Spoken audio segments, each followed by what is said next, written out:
Hier is de Mem van Doutsen. Leuk om dit uur even mee aan te sluiten. Het kind nog krijgt voor al Strawelte, de Mem van Doutsen.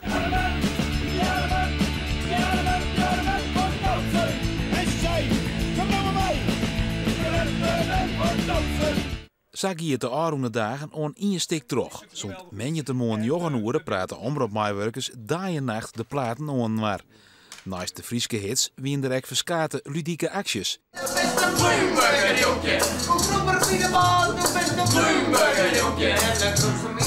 Je hem heen tot taten en ik jij dat en toen hier kan Peter bellen, maar wie wat drukker belangrijk ook. Dat toen heb ik een bericht gestuurd. Ik denk als ze er belang bij houden, dan jij het wel.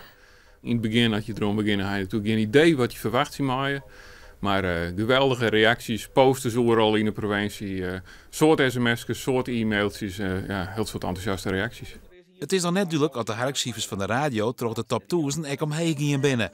Dat kan pas zo'n peermannen besjongen worden. En dan is het correct voor 12 tiert voor de net al te verrassende nummer 1. Marije Maria van Reboelje.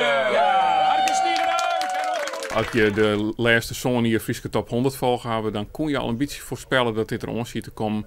Maar ja, aan de andere kant, het is wel een heel populair nummer, dus het is wel een goede nummer 1.